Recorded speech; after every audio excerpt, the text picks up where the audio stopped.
ആരോഗ്യത്തിന് ഒരുപാട് ഗുണം ചെയ്യുന്ന ചെറുപയർ കൊണ്ട് സ്വാദിഷ്ടമായ ഒരു ദോശ തയ്യാറാക്കിയാലോ?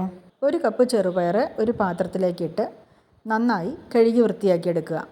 ഇതിലേക്ക് ആവശ്യത്തിന് വെള്ളമൊഴിച്ച് മിനിമം 6 മണിക്കൂറെങ്കിലും കുതിർത്തിയിടുക.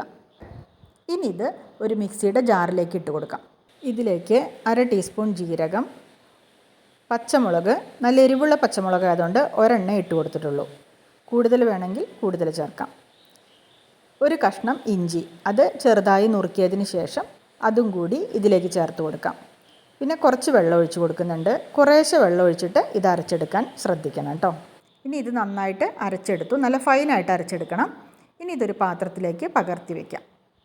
ഇനി കുറച്ച് വെള്ളം ഒഴിച്ചിട്ട് അതിൻ്റെ ജാറൊന്ന് കഴുകിയതിന് ശേഷം ഈ മാവിലേക്ക് ഒഴിച്ചു കൊടുക്കാം.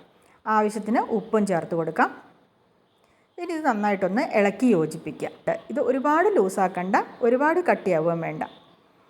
ഇനി സാധാരണ ദോശ ഇടുന്ന പോലെ ദോശക്കല്ല് ചൂടായതിന് ശേഷം ആവശ്യത്തിന് മാവെടുത്ത് അതിലേക്ക് ഒഴിച്ചു കൊടുക്കുക.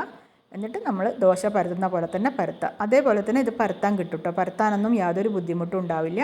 നല്ല സോഫ്റ്റ് മാവാണ്. ഒരു ഭാഗം വെന്തുവെന്ന് തോന്നിക്കഴിഞ്ഞാൽ അതിലേക്ക് കുറച്ച് നെയ്യ് ഒഴിച്ചു കൊടുക്കാം, ടേസ്റ്റ് കൂടാൻ വേണ്ടിയിട്ടാണ്. ഇനി ഒരു വശം വെന്ത് വരുമ്പോൾ മറിച്ചിട്ട് കൊടുക്കുക. അതിനുശേഷം 2 വശവും നന്നായി വെന്തതിന് ശേഷം ഇത് പ്ലേറ്റിലേക്ക് മാറ്റാം. ഇത്രയേ ഉള്ളൂ കേട്ടോ. വളരെ എളുപ്പത്തിൽ സ്വാദിഷ്ടമായ ഹെൽത്തിയായ ചെറുപയർ ദോശ തയ്യാറാക്കിയെടുത്തു. ഇത് അരച്ച ഉടനെ തന്നെ തയ്യാറാക്കിയെടുക്കാൻ പറ്റുന്ന വളരെ നല്ല ഒരു ദോശയാണ്.